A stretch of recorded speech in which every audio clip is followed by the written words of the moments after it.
muy buenos días, doctor Harold Reilly. Un saludo muy cordial desde aquí, desde Colombia, y muy agradecido por aceptar esta invitación.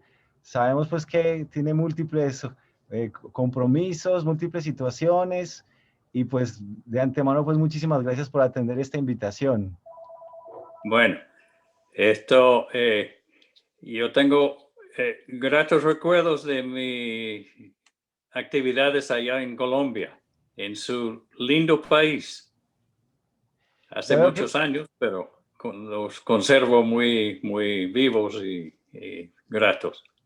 estuvo usted acá en Colombia al menos en 2 ocasiones, ¿verdad? La más reciente fue un congreso, si no me equivoco, en la Universidad Pontificia Bolivariana en Medellín. Eso fue hace como 5 o 6 años creo. Y estuve primero con el grupo en Bogotá y luego pues yo seguí para Medellín, donde lo pasé de lo mejor. Y hace muchísimos años, antes de nacer usted y casi todo el mundo, estuve en Colombia por los años 60 del siglo pasado. Con la Y Universidad también Nacional. fue una experiencia, así. En aquel tiempo, en plan de representante de mi universidad, tenemos algunos programas y contactos en Colombia y también lo pasé muy bien. Tengo un gran aprecio de todo aquello. De nuevo, doctor Reilly, de verdad me siento muy honrado por poder conocerle, por poder escucharle y hablarle. No digo personalmente, pero a través de estos medios virtuales, realmente es una verdadera fortuna contar con usted, un gran conocedor del pensamiento de Julián Marías, y no solamente un conocedor intelectual de su obra, sino también un amigo, una persona tan cercana a su vida, a su historia personal. Entonces comencemos, si le parece, con la primera pregunta, ¿verdad? Usted ha sido considerado por muchos, entre ellos por el mismo Julián Marías, el mejor hispanista de nuestro tiempo, ¿no? Pero yo quiero preguntarle, ¿cómo llega una persona nacida en Estados Unidos, entiendo que en Alabama, a interesarse primero por España, luego por Ortega y Gasset, luego por Julián Marías, y convertirse en un referente de los estudios orteguianos y mariasianos a nivel mundial, ¿no? ¿Cómo pasa eso? Cuéntenos un poquito de su encuentro. Bueno, la verdad, no sé si lo puedo explicar porque en mis clases de idiomas, principalmente en español, que yo estudié primero el francés e iba a hacer un doctorado en esa lengua. Y luego, pues, me inscribí en algunas clases de español y los profesores siempre decían, bueno, España es un país interesante, pero bastante decadente, fracasado y todo. Y pues, entonces me pregunto, si España es así, ¿cómo es posible que casi la mitad del mundo habla español? Y tantos países de habla española, hay algo falso en todo eso. Entonces me puse a investigar un poco y estando en Ciudad México en el año 60, que fue, encontré el libro de Ortega y Gasset, La rebelión de las masas.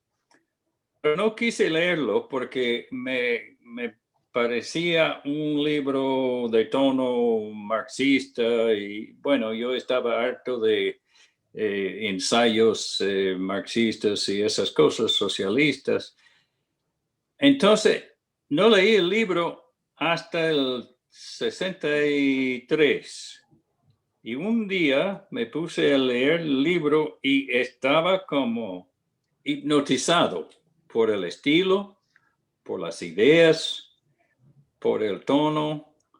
Entonces, leí no sé cuántas cosas de Ortega y me cambié de proyecto. En lugar de seguir con mis estudios en francés, que yo también daba clases en aquel idioma, me cambié por el español. Mis profesores de francés estaban horrorizados. Español, señor, pero usted tiene tantas posibilidades en francés. Y yo les explico, bueno, yo aprecio mucho el francés porque es un idioma, pues, de una importancia primordial. Pero seguí con mi proyecto, leí a Ortega, hice mi tesis doctoral. Entonces yo tuve un tipo de lo que se puede llamar un dolor postpartum. O sea que ya no había más Ortega, porque yo la había leído todo, más o menos, a mi modo. Entonces leí un libro de Julián Marías, que yo sabía que era un discípulo de Ortega. Y ese señor era un genio en otro tono. Entonces yo leí todo lo que podía conseguir sobre Marías. Y tiene un estilo muy distinto, pero un estilo tan lindo, tan, bueno, ¿cómo se dice? Diamantino, un estilo tan claro, tan perfecto. Entonces, otro flechazo. Seguí con Marías y luego, pues, en una entrevista en Indiana, en la Universidad de Indiana, por los años 70, en preparación para mi primer libro. Y yo le hice una serie de preguntas y él me contestaba las preguntas y al mismo tiempo escribía un artículo sobre cine. Cosa curiosa, que tenía mientras le respondía las preguntas, él iba escribiendo. perfectamente, con detalle. Ese hombre era extraordinario y tenía una memoria, pues, fotográfica, como usted sabrá. Y luego, en medio de todo eso, más o menos habíamos terminado la entrevista, él me pregunta, ¿qué le parece si vamos al cine? Y me pareció un señor tan intelectual. Los estudiantes van al cine. Yo estoy aquí para cosas serias, pero le acompañé. Él me explicó entonces su interés en el cine. Vimos una película del oeste. Creo que se llama High Plains Drifter. Yo no sé si tiene un título en español o no. Y luego, pues, yo estaba cada vez más cautivado por los conceptos, el estilo y la manera de ser de ese señor. Y no solo en plan intelectual, sino también personal, porque era una persona, pues, magnífica en todo sentido. Así empezó y de ahí otra vez lo vi en el mismo estado de Oklahoma, donde yo tenía mi situación ahí. Nos hicimos amigos, muchas cartas, proyectos, traducciones. Yo creo que le traduje 5 libros y algunas cosas más para publicación en inglés, pero él dominaba el inglés a la perfección. Tanto yo como mi mujer, que es de ascendencia cubana y habla español mucho mejor que yo, pues llegamos a conocerlo, a su familia, a doña Lola, e inclusive nos llevaron un día a Toledo. Y esa mujer conocía todas las calles, las historias de las casas, todo aquello. Fue una experiencia única. Y así, pues, de una cosa a otra, cartas, 40 años de proyectos, cartas, visitas, eso. Así. Doctor Reilly, usted hace alusión ahora de cómo en el mundo anglófono a veces se subestima un poquito la cultura hispana, el pensamiento, la filosofía hecha en español. Y bueno, eso tendrá su lógica, pero ¿no le parece a usted que también en lengua española hay una especie como de desconocimiento o de poco aprecio por la misma filosofía y el mismo pensamiento hecho en lengua española? Es como, hay como un complejo de inferioridad, ¿no? Que se quieren estudiar siempre los autores alemanes, los autores franceses en inglés, pero como que hay mucho desconocimiento de la filosofía hecha en lengua española. Eso sí. Bueno, yo he leído, claro, filosofía en alemán, francés, sobre todo los pensadores de la Ilustración, que yo pensaba hacer una tesis doctoral en ese sector de francés y siempre me ha gustado aquello. Eh, bueno, Heidegger, los pensadores alemanes, algunos, no soy experto en eso, pero me di cuenta que la filosofía de Marías es más céntrica, si se puede decir, que otras filosofías digamos, de Francia o de Inglaterra, inclusive de Estados Unidos. Es que no había, como usted lo sabe, una tradición muy fuerte, muy desarrollada en España, y por eso los pensadores, los jóvenes pensadores, filósofos como Ortega, no tenían más remedio que estudiar las filosofías de otros países y aprender además el idioma alemán, o el inglés, o el francés, y italiano, lo que sea. A diferencia de los filósofos, digamos, de Alemania, que no sabían nada de España, Ortega fue a estudiar en Alemania, dominaba el idioma alemán a la perfección, francés también.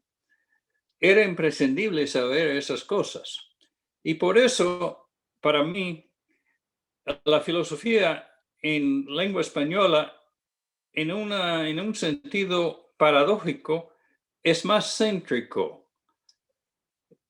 Incluye la tradición occidental mejor que las otras. La filosofía en lengua inglesa es, bueno, principalmente de Inglaterra, porque Inglaterra tiene una tradición bastante fuerte, bastante larga, y lo mismo se puede decir de Alemania, claro, o de francés, de Francia, pero la filosofía de Marías lo incluye todo, lo abarca todo. Y para mí eso es más, es la tradición occidental en su integridad. Eso para mí es muy importante. Es casi, bueno, lo es paradójico, porque lo abarca todo por necesidad, por falta de una fuerte tradición nacional en España. Aunque sí, hay pensadores, yo aprecio mucho a Baltasar Gracián, que para mí es un genio olvidado casi, pero ese hombre tiene unas ideas, unas intervenciones que para mí, inclusive escribí, yo también escribo cosas para el periódico, cosas periodísticas. Escribí un día un artículo sobre Baltasar Gracián y tuve una respuesta de un señor de ascendencia española. Dice, ¿cómo es posible que un gringo, un norteamericano, sepa cosas de Gracián, de Baltasar Gracián? Y le expliqué un poco mi situación. Bueno, ahí para mí es una tradición céntrica, occidental, que en lengua española, que en un tiempo el español era el primer idioma en el siglo de oro, era la lengua más, digamos, importante de Europa durante un tiempo. Y luego, pues,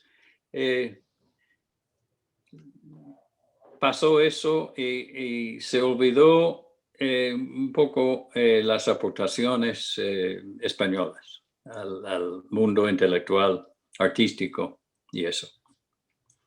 Claro que sí, doctor Reilly.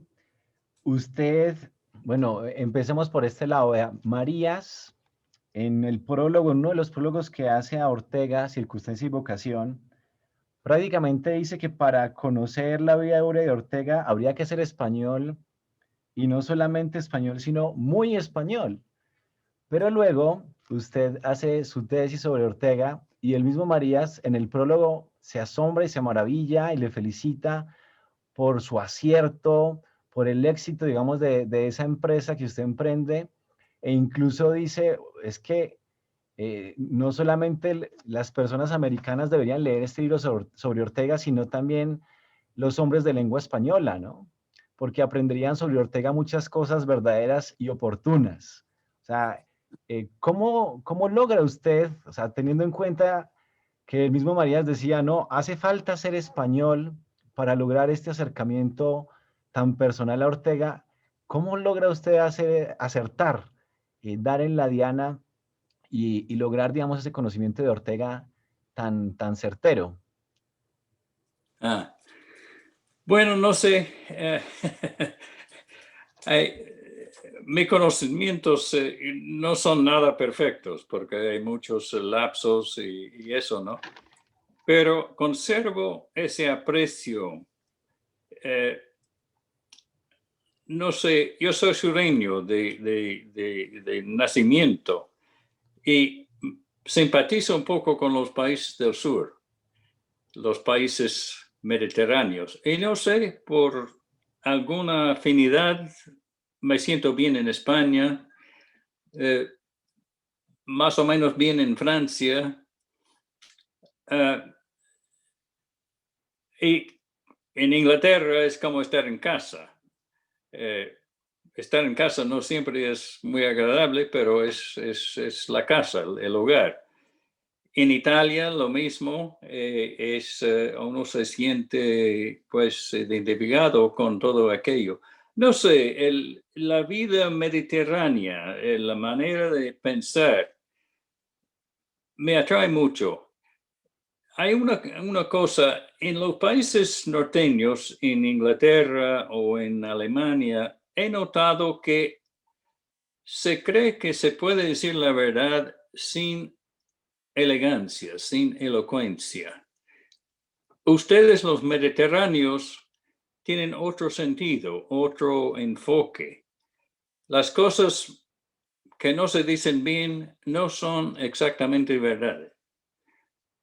Hay que decir bien la verdad para que sea la verdad. Eso, el estilo, la manera, también es parte de la verdad.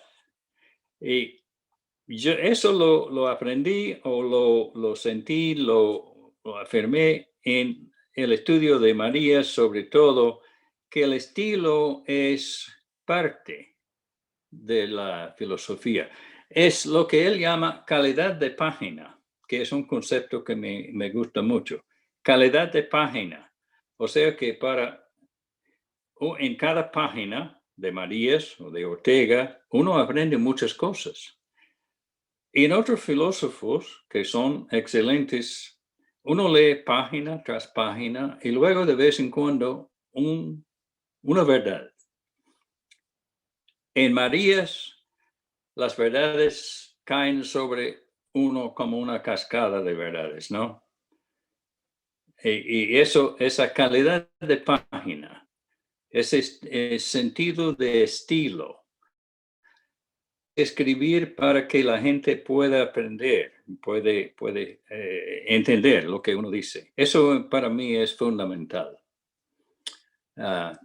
Yo en un prólogo a la historia, otra edición de la historia de la filosofía, el primer libro de Marías, yo comenté en mi introducción lo que llamo la cortesía estilística, calidad de página y otras cosas, como la filosofía y su historia. Y también la visión céntrica de Marías, y también vale para Ortega. Y otra cosa importante, la discontinuidad de la filosofía, porque la filosofía no es una tradición sin interrupciones, sino que tiene sus momentos y luego sus lapsos, y luego se reanudan ciertos conceptos. O sea que la filosofía nace y renace, pero no es siempre una continuidad. Hay una tradición, digamos, una tradición académica que a veces habla de cosas que realmente no son filosofía. Filosofía es lo que hace Marías, es lo que hace Ortega. En ese sentido mediterráneo, claridad, estilo diamantino, cortesía, estilística, siempre pensando en el lector. Y el lector no es necesariamente, en la mayoría de los casos, no es un profesional de filosofía, sino una persona dedicada a otras cosas, a otros trabajos. Bueno, eso es mi enfoque con respecto a la cuestión, a la pregunta de usted. Gracias, doctor Eli. Uno ve la obra de Marías, ve una obra sumamente amplia, artículos, libros, cursos, conferencias. También una persona que semanalmente iba a cine, que cultivaba amistades en todas partes del mundo, correspondencia escrita con personas en Estados Unidos, en Argentina, en México, en la India. Y en Brasil. En Brasil, seguramente en Colombia, y uno dice, pero ¿con qué tiempo? ¿Cómo una persona con tantas ocupaciones es capaz de producir una tal cantidad de escritos y al mismo tiempo con tal calidad? Parece casi sobrehumano. ¿Cuál es el Eso secreto, sí, Marías? Marías era, y supongo que es, una persona extraordinaria en todo sentido. Yo no sé si usted es creyente, supongo que sí, pero yo tengo un pequeño libro, el primer escrito realmente de Marías, del crucero por el Mediterráneo. No sé si usted ha visto ese libro. Sí, sí, lo conseguí hace poco. Sí, sí, sí. Yo me acuerdo de que allá en Jerusalén, él le pidió a Dios una vida plenamente cristiana, una vida llena de buenas obras y esas cosas. Y parece que, bueno, el buen Dios le concedió eso, porque él efectivamente... Además, yo creo que hay otra cosa, no sé exactamente cómo explicarlo, pero es como si el tiempo se extendiera en el caso de ese hombre. Tenía tiempo para todo, los amigos, las charlas, el cine. Cuando dice, ¿qué le parece si vamos al cine? En medio de la entrevista. Y me di cuenta después de que eso sí es parte de la entrevista, una dimensión que no había pensado yo. Como si el tiempo se extendiera, porque tenía tiempo para todos, amigos, visitas. Un día yo fui a visitarlo allá en España, en su apartamento en Valle Hermosa, donde vivía. Entonces, al llegar me dice, tengo un compromiso allá en la casa de, ¿cómo se llama? El Centro Orteguiano, esa tertulia. ¿Usted quiere acompañarme? Pues sí, cómo no. Y fuimos. Estando ahí, los hijos de Ortega, menos la hija, otros amigos, incluso uno de los Baroja, creo que no el famoso, sino el otro que también era escritor, no me acuerdo de su nombre, y otros miembros del antiguo círculo de amigos de Ortega. Estuvimos una hora hablando de mil cosas de Estados Unidos y al llegar me dicen, el señor Marías nos ha prohibido hablar mal de Estados Unidos con respecto a usted, a mí, se refiere a mí. Marías era muy amigo de Estados Unidos, apreciaba mucho la sociedad, la forma de vida, al igual que lo que encontraba allá en Brasil o en la Argentina, en todas partes. Él era amigo de la humanidad, en cierto modo. Pero no sé, explicarlo parece increíble, porque diariamente él recibía libros, artículos, cartas, cosas de no sé cuántos países y tenía amigos en todas partes, incluso en Israel, donde estuvo, donde escribió un libro sobre aquel país, la India, Argentina, Puerto Rico, Estados Unidos, Brasil. Tenía todo un grupo de admiradores allá en el Brasil. El pobre, cuando llegó a su última etapa de vida y no podía mantener el horario de antes, me escribió a mí y me dice en la carta, diles a los amigos que ya no puedo contestar personalmente a todas las cartas y cosas. Entonces, a los pocos días recibí una carta. En aquel tiempo todavía se escribían cartas de papel. Y un amigo brasileño me pregunta, ¿por qué no contesta don Julián nuestras cartas? Yo les expliqué, bueno, él está enfermo, pobre, y no puede. Pero eso para mostrar que tenía todos esos lazos, esos amigos, amistades en todas partes. Y mantuvo durante años esa correspondencia casi sobrehumana. Así que, y con muchos amigos en Estados Unidos. Yo le decía, yo le llamaba el filósofo andante, porque era como Don Quijote, iba de una parte a otra haciendo sus cosas, ¿no?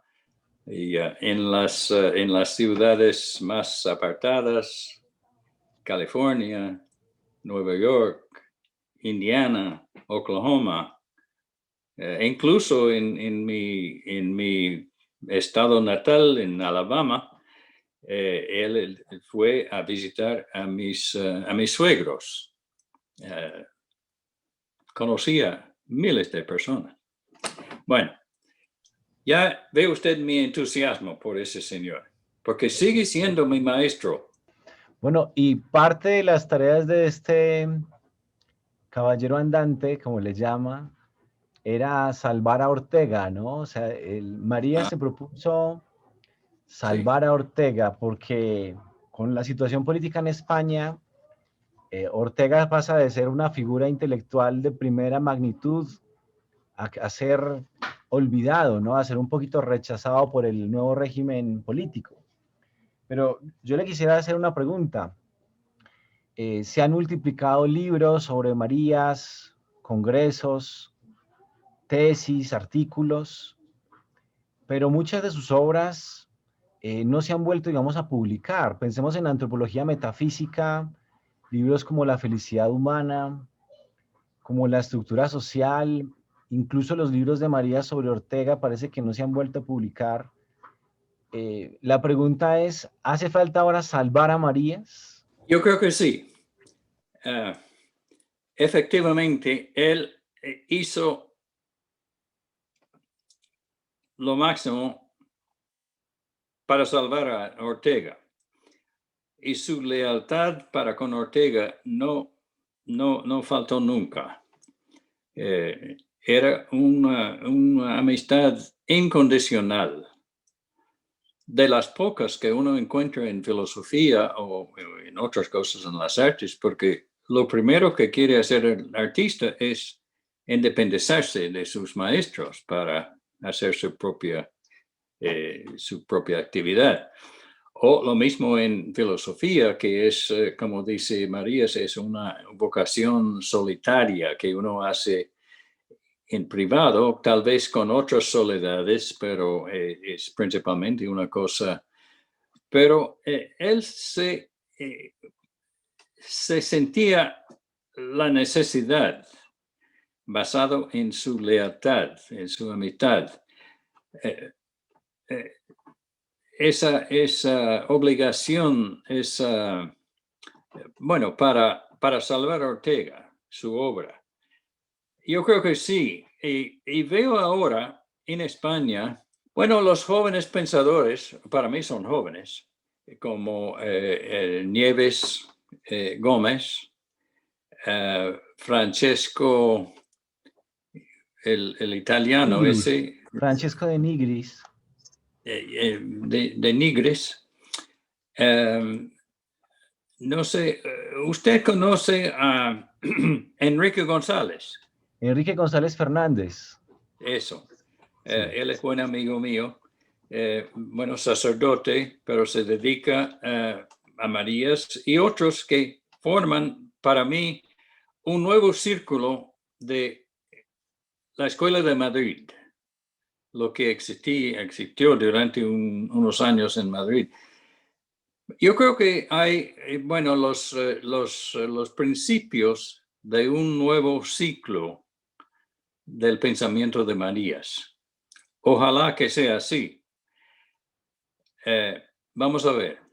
Pero esos jóvenes, en estos jóvenes está tal vez el destino. Bueno, y también fuera de España, los que se dedican a su filosofía. Me parece que el mismo país de Colombia es como un centro de interés, de estudios, de proyectos sobre su filosofía. Ahí está, aquí en Colombia, pues ya usted la mencionó, Ana María Araujo, que fue una de las primeras personas que hizo una tesis Sí. de doctorado sobre Julia Marías. La doctora Ana María nos contaba, o me contaba que cuando ella fue a hacer su tesis doctoral sobre Marías, en la universidad nadie lo conocía. Nadie sabía quién era Marías. Entonces le dijeron, haga usted la tesis, pero ¿cómo la asesoramos? Porque no lo conocemos. Sí. Fernando Fernández, allá en Colombia, porque Sí, él también es gran conocedor de don Julián. Yo lo conocí en Madrid en 1200, no, ¿cuándo fue? 208, creo que fue, que hubo un congreso en Madrid sobre esa filosofía, sobre la cuestión de si Marías es personalista, que si él pertenece a ese movimiento de personalismo. Bueno, conocí a varios, a Ana María Araujo y a Fernando Fernández y tal vez otra persona, no me acuerdo bien, pero colombianos, lo cual me hace pensar que Colombia se ha convertido en un centro de estudios sobre Marías. Sería maravilloso que así fuera. Doctor Reilly, usted hablaba un poquito de esta división, digamos, de la filosofía, en el sentido, digamos, que hay en el siglo XX una filosofía que se preocupa por la persona, se preocupa por la vida concreta, por cuestiones como la felicidad, y ahí tenemos, por ejemplo, a Ortega, a Marías, y otra filosofía, digamos, donde la persona no cuenta tanto, ¿no? Que fuera un asunto tangencial, no sé, la filosofía del lenguaje. Ajá. Y da la impresión de que que el mundo académico se volcara más en este segundo campo, ¿no? En filosofías que no tienen tanto que ver con la persona, ¿no?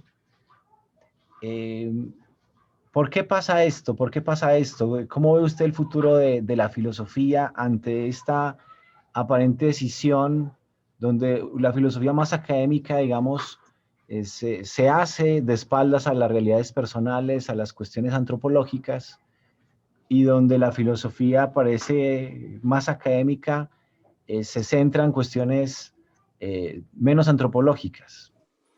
Bueno, en Estados Unidos, y creo que lo mismo en Inglaterra, se ha concentrado mucho en, bueno, como usted dice, el filosofía de la lengua, de la construcción o deconstrucción, desconstrucción de la lengua.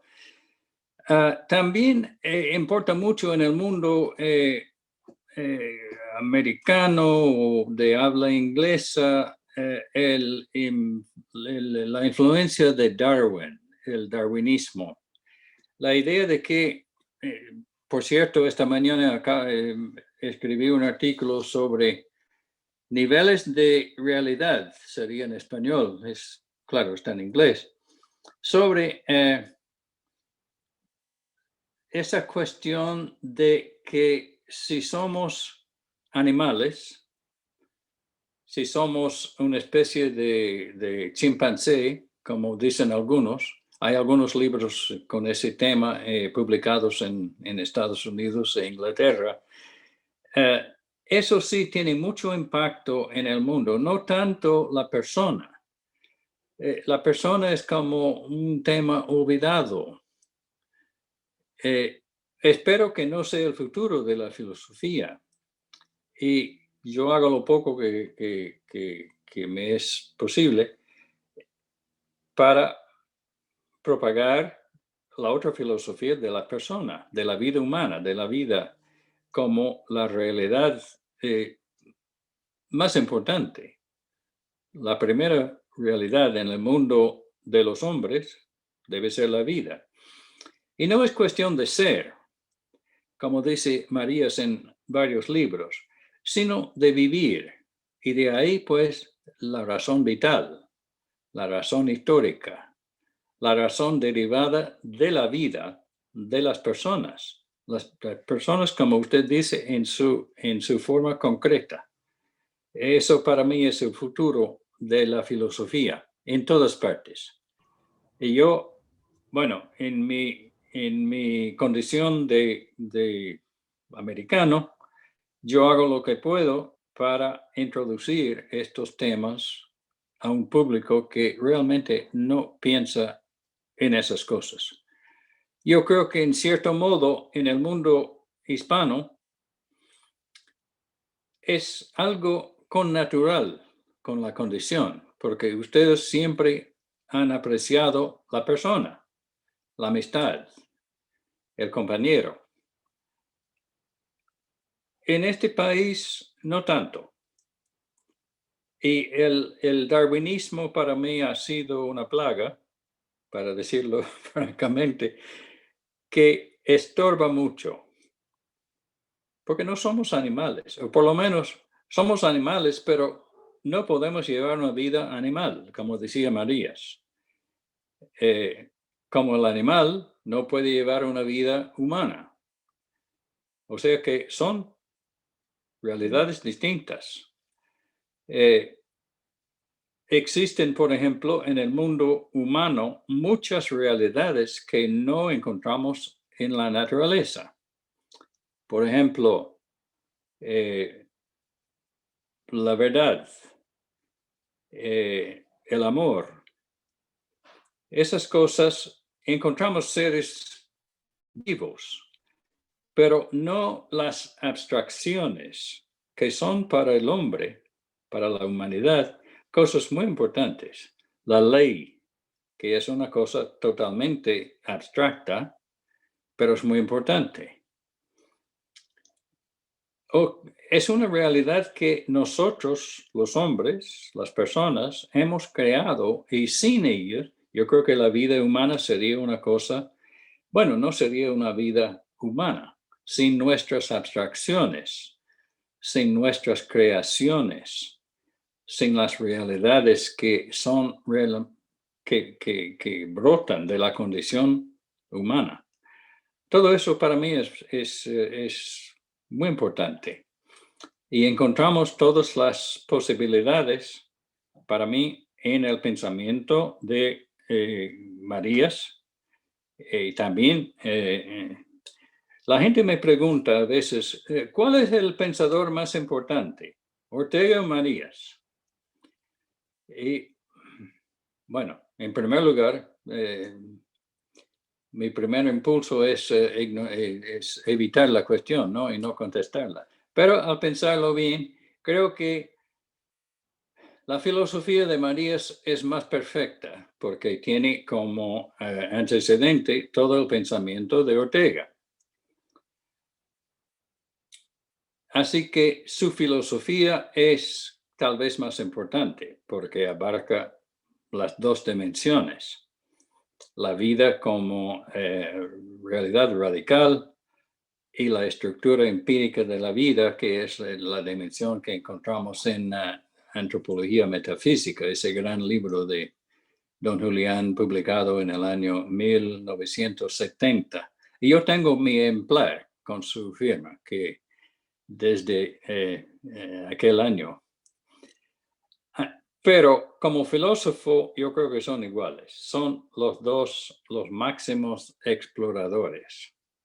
Marías es modesto, pero sus descubrimientos, sus adelantos son incalculables. Y todavía hay mucho, un aspecto de su pensamiento que para mí no se ha explorado mucho es precisamente la dimensión estética.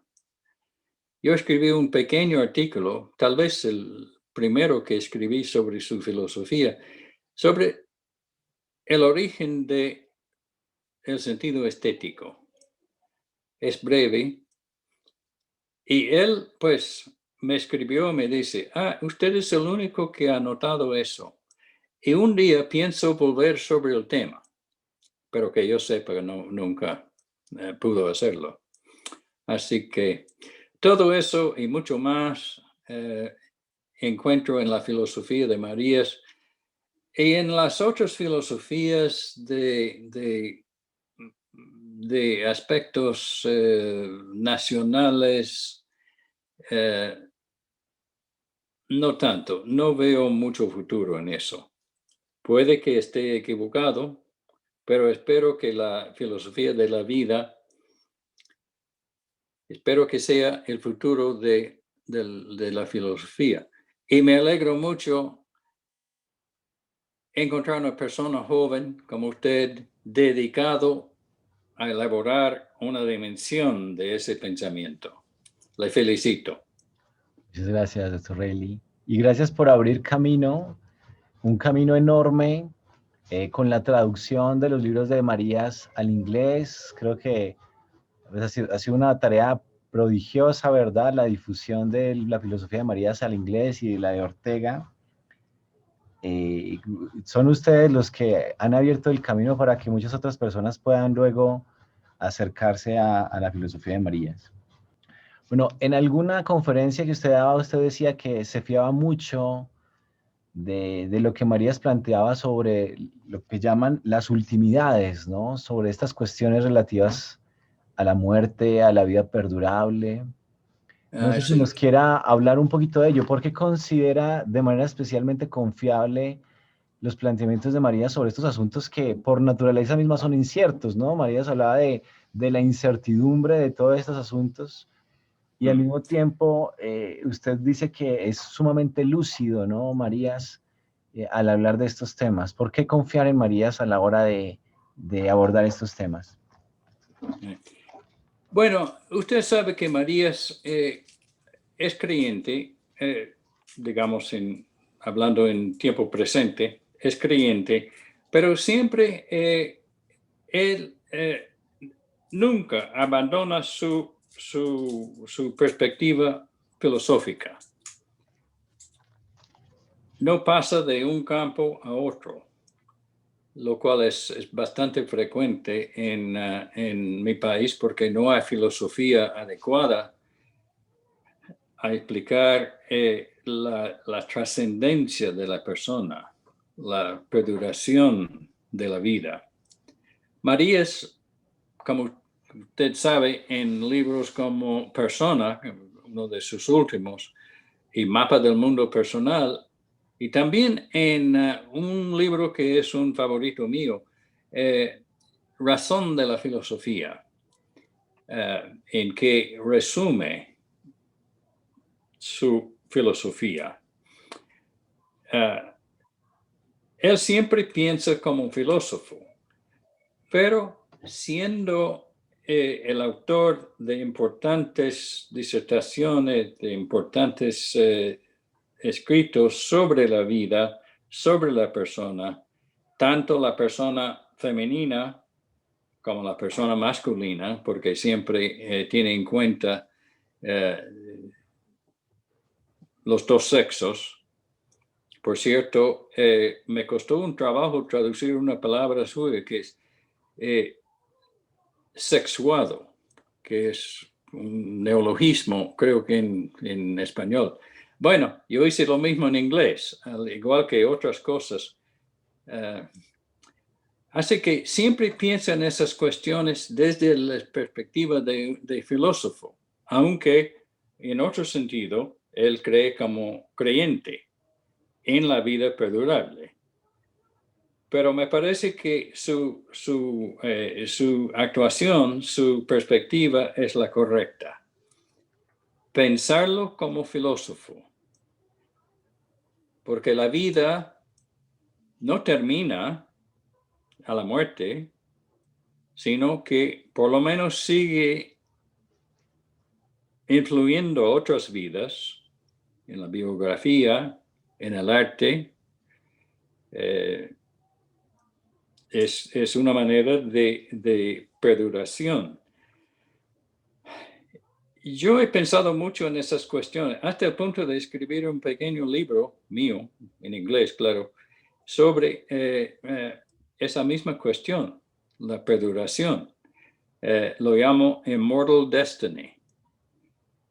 Por cierto, Marías no le gustó nunca decía siempre que yo no tenía don de títulos. Es cierto. Él me dio el título del libro, el segundo libro mío. Sí. Porque usted tenía otro Porque, título, como una mirada sobre la inmortalidad, ¿no? eso Sobre sí, mortality.